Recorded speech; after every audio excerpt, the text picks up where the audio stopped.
Hello students, welcome you all. ఈరోజు మనం budget 2022-23కు సంబంధించినటువంటి అంశాలను చర్చించబోతున్నాం. అయితే బడ్జెట్ 2022-23కు సంబంధించినటువంటి అంశాలను చర్చించడానికంటే ముందు బడ్జెట్ యొక్క రాజ్యాంగపరమైనటువంటి అంశాలు ఉంటాయి. బడ్జెట్కు చారిత్రాత్మకపరమైనటువంటి చరిత్ర కూడా ఉంటుంది. సో రాజ్యాంగపరమైనటువంటి అంశాలను కనుక తీసుకున్నట్టయితే అసలు బడ్జెట్ను పార్లమెంటులో ఎందుకు ప్రవేశపెడతారు, బడ్జెట్లో పార్లమెంటుకు సంబంధించినటువంటి లోక్సభకి ఎన్ని పవర్స్ ఉంటాయి, రాజ్యసభకి ఎన్ని పవర్స్ ఉంటాయి, ప్రెసిడెంట్ ఆఫ్ ఇండియాకి బడ్జెట్కు ఉన్నటువంటి సంబంధం ఏంటి, మనీ బిల్ అంటే ఏంటి, ఆర్థిక బిల్లు ఆర్టికల్ 110 ప్రకారము ఆర్థిక బిల్లును లోక్సభలో ప్రవేశపెట్టాలా, రాజ్యసభలో ప్రవేశపెట్టాలా, స్పీకర్కు ఉండేటటువంటి అధికారాలు ఏంటి, ఈ రెండింటితో పాటుగా ఒకవేళ బడ్జెట్ పార్లమెంట్లో కనుక పాస్ కాకపోతే బడ్జెట్ యొక్క పరిణామాలు ఎట్లా ఉంటాయి, రాజ్యసభకు మనీ బిల్లుకున్నటువంటి సంబంధాలు ఏంటి, ఈ రకంగా బడ్జెట్కు రాజ్యాంగానికి కొంత అవినాభావ సంబంధం ఉంటుంది. యాన్యువల్ ఫినాన్షియల్ స్టేట్మెంట్ లాంటి అంశాలతోటి. ఇవి కాకుండా బడ్జెట్కి కూడా కొంత పూర్వ చరిత్ర ఉంటుంది.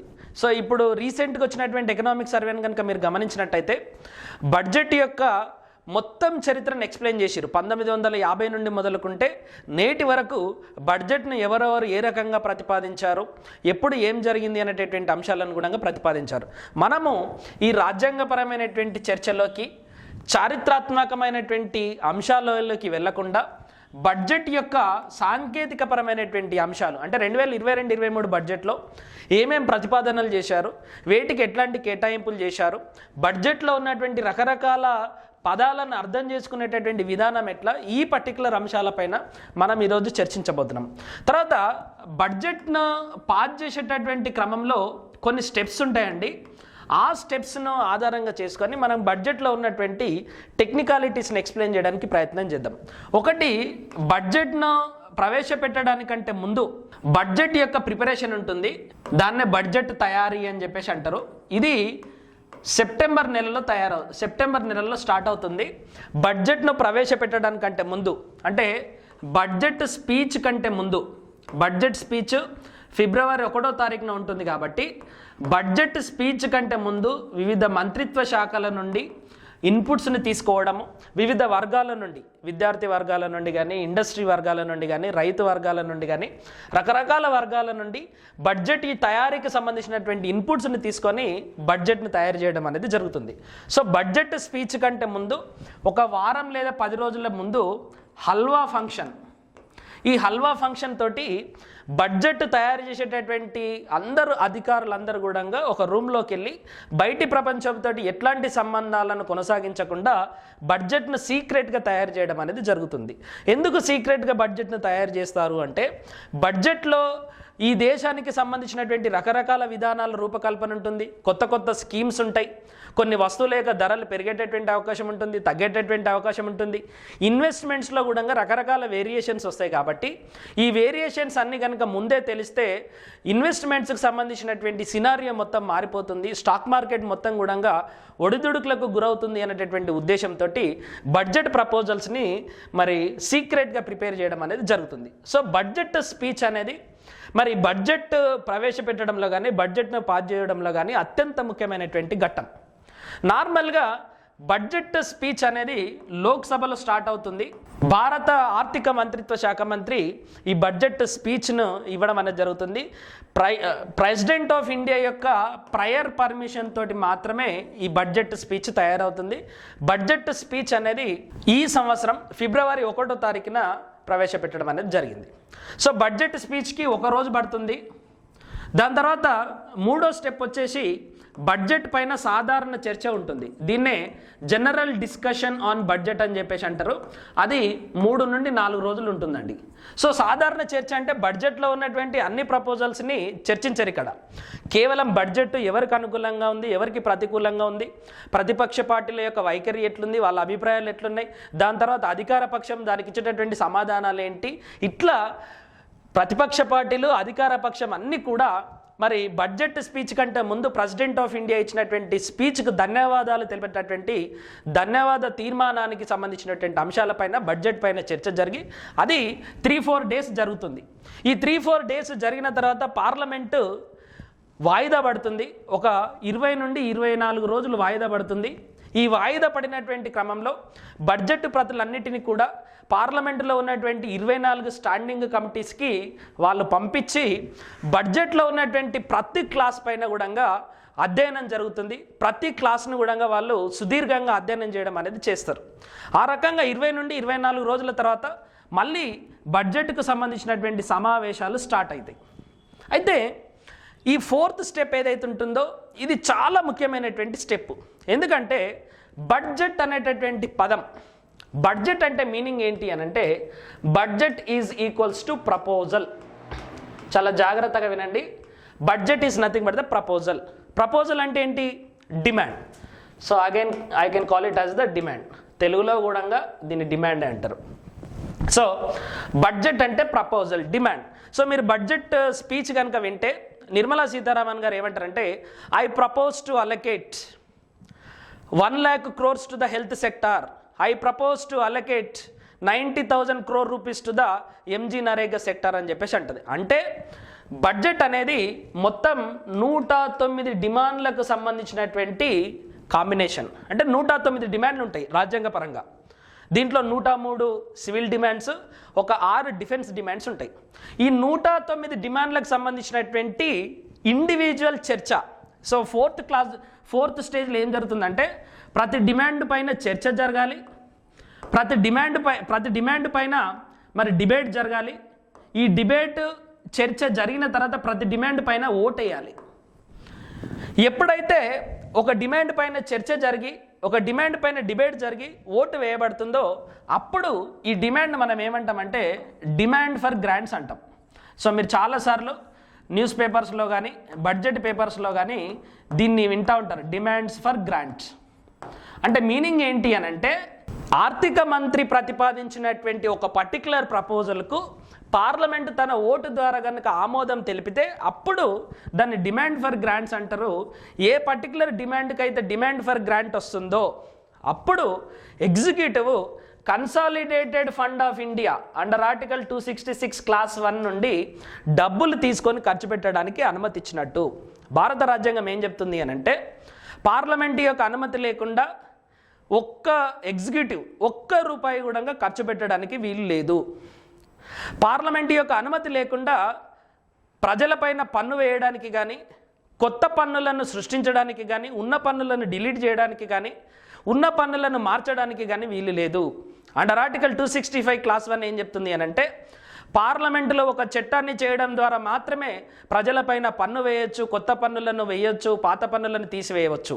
అదే రకంగా పార్లమెంటులో ప్రభుత్వం పెట్టాల్సినటువంటి ఖర్చులకు సంబంధించినటువంటి ప్రపోజల్స్ అన్నిటిని కూడా పార్లమెంట్ ఆమోదము ఒక చట్ట రూపంలో తెలిసిన తర్వాత మాత్రమే అప్పుడు కన్సాలిడేటెడ్ ఫండ్ ఆఫ్ ఇండియాలో నుండి డబ్బులు ఖర్చు పెట్టడానికి వీలుంటుంది.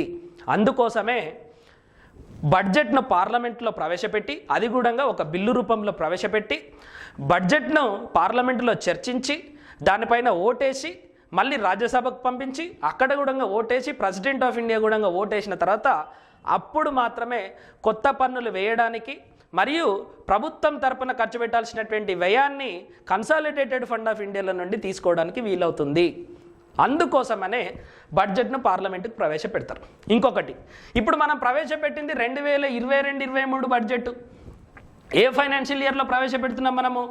2021-22 ఫినాన్షియల్ ఇయర్లో ప్రవేశపెడుతున్నాం. అంటే ఫిబ్రవరి 1, 2021-22 ఫినాన్షియల్ ఇయర్లో తీసుకొచ్చినటువంటి ఈ బడ్జెట్ పాస్ కావడానికి కనీసం 65 నుండి 75 రోజులు పడుతుంది. కాబట్టి నెక్స్ట్ ఫైనాన్షియల్ ఇయర్కి సంబంధించినటువంటి బడ్జెట్ను 2021-22లో ప్రవేశపెడుతున్నాము. అందుకోసమే బడ్జెట్ను మనం ఏమంటాము అంటే అంచనా అని చెప్పేసి అంటాం. బడ్జెట్ని ఏమంటాం మనము?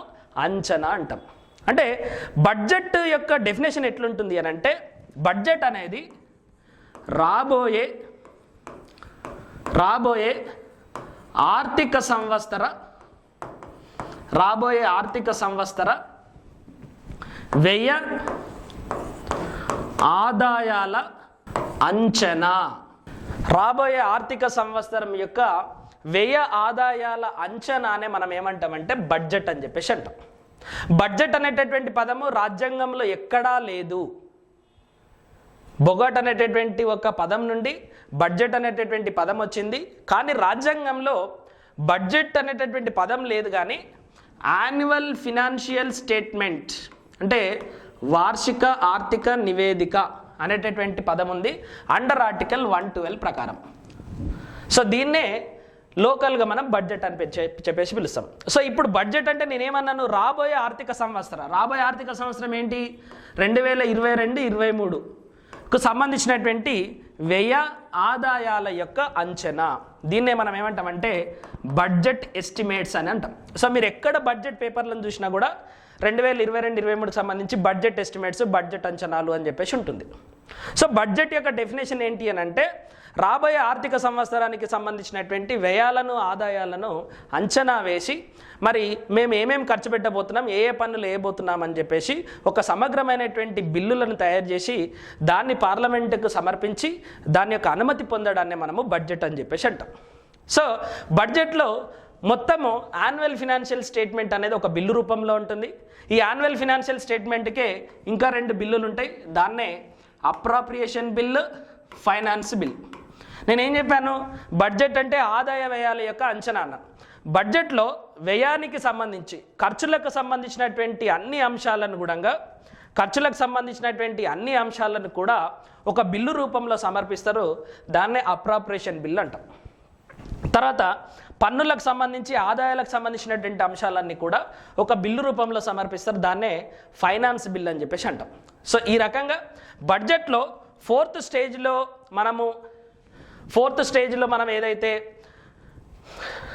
క్లాస్ బై క్లాస్ డిస్కషన్ ఉంటుంది అని చెప్పేసి అన్నామో, ఆ క్లాస్ బై క్లాస్ డిస్కషన్ తర్వాత 109 డిమాండ్స్ మీద చర్చించి ఓటేసిన తర్వాత కొన్నిసార్లు ఏం జరుగుతుందంటే ప్రతిపక్ష పార్టీలు వాకౌట్ చేయడం మూలంగా అన్ని డిమాండ్స్ను ఒకటే దగ్గర పెట్టి పార్లమెంట్ యొక్క ఆమోదం తీసుకునేటటువంటి ప్రక్రియ ఉంటుంది. దాన్నే మనం ఏమంటామంటే గిల్లెటిన్ అంటాం.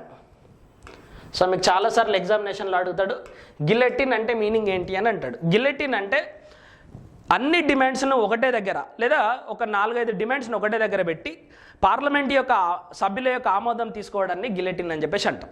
ఓకే, సో ఇప్పుడు అన్ని డిమాండ్స్ ఆమోదం తెలిపిన తర్వాత అప్రాప్రియేషన్ బిల్లు పాస్ చేస్తారు, దాని తర్వాత ఫైనాన్స్ బిల్లు పాస్ చేస్తారు, యాన్యువల్ ఫినాన్షియల్ బిల్లుని పాస్ చేస్తారు. తర్వాత బడ్జెట్తో పాటు ప్రవేశపెట్టాల్సినటువంటి ఇంకా కొన్ని డాక్యుమెంట్స్ ఉంటాయి. FRBM సంబంధించినటువంటి డాక్యుమెంట్స్ కానీ, ఎక్స్పెండిచర్ ప్రొఫైల్ కానీ, ఇన్కమ్ ప్రొఫైల్ కానీ, డెఫిసిట్ ప్రొఫైల్ కానీ, వీటన్నిటిని కూడా బడ్జెట్తో పాటు ప్రవేశపెడతారు. ఒకవేళ ద్రవ్య బిల్లు కనుక ఉంటే ఈ బడ్జెట్తో పాటు కొన్ని రకాలైనటువంటి చట్టాలను 2016-17లో ఆధార్కు సంబంధించినటువంటి చట్టాన్ని కూడా బడ్జెట్తో పాటు ప్రవేశపెట్టాం. అట్లా ఆ చట్టాలను కూడా పాస్ చేసిన తర్వాత దాన్ని రాజ్యసభకు పంపిస్తారు. రాజ్యసభకు బడ్జెట్కు సంబంధించి చాలా లిమిటెడ్ పవర్స్ ఉంటాయి. వితిన్ 14 days ఆఫ్ టైంలో ఏవైనా సజెషన్స్ చేసేది ఉంటే చేయాలి. దాని తర్వాత 14 daysలో అది కనుక పాస్ చేయకున్నా కూడా రాజ్యసభలో కూడా బడ్జెట్ పాస్ అయినట్టు భావిస్తారు. లోక్సభలో, రాజ్యసభలో బడ్జెట్ పాస్ అయిన తర్వాత ప్రెసిడెంట్ ఆఫ్ ఇండియాకి పంపిస్తారు. ప్రెసిడెంట్ ఆఫ్ ఇండియా యొక్క ప్రయర్ పర్మిషన్తో మాత్రమే బడ్జెట్ను లోక్సభలో ప్రవేశపెడతారు. కాబట్టి దాన్ని రిజెక్ట్ చేయడానికి కానీ తిరిగి పంపడానికి కానీ వీలు లేదు. కాబట్టి బడ్జెట్కు ఒకసారి ప్రెసిడెంట్ ఆఫ్ ఇండియా ఆమోదం తెలిపిన తర్వాత అప్పుడు April 1, 2022-23 ఫినాన్షియల్ ఇయర్ నుండి మరి బడ్జెట్లో చెప్పినటువంటి ప్రపోజల్స్కి అనుగుణంగా ఖర్చు పెట్టడానికి, ఆదాయాలను పొందడానికి అవకాశం అనేది ఉంటుంది. సో ఈ రకంగా బడ్జెట్ యొక్క ఎనాక్ట్మెంట్ అనేది జరుగుతుంది. దాని తర్వాత ఇప్పుడు కనుక మనం బడ్జెట్ యొక్క టెక్నికాలిటీస్లోకి వెళ్దాం. అసలు 2022-23 బడ్జెట్ ఎంత ఉంది, దాంట్లో రెవెన్యూ చాలాసార్లు మనం వినేటటువంటి పదం ఏంటి అని అంటే రెవెన్యూ అనేటటువంటి పదం వింటాం. చాలాసార్లు మనం వినేటటువంటి పదం ఏంటి అని అంటే మూలధనం అనేటటువంటి పదం కూడా వింటాం. ఓకే, సో మళ్ళీ రెవెన్యూలో రెవెన్యూ ఆదాయం ఉంటుంది, తర్వాత రెవెన్యూ వ్యయం లేదా రెవెన్యూ ఖర్చు అంటారు దీన్ని, తర్వాత మూలధన ఆదాయం ఉంటుంది, తర్వాత దీన్నే మూలధన వ్యయం అంటాం. సో రెవెన్యూ ఆదాయం అంటే ఏంటి, రెవెన్యూ వ్యయం అంటే ఏంటి, మూలధన ఆదాయం అంటే ఏంటి, మూలధన వ్యయం అంటే ఏంటి, ఈ రెండింటి మధ్య ఉండేటటువంటి డిఫరెన్స్ ఏంటి, దీన్ని ఎందుకు ఈ రకంగా డివైడ్ చేయబడతాయి, ఈ అన్ని అంశాలను కూడా మనము నెక్స్ట్ వీడియోలో చూద్దాం.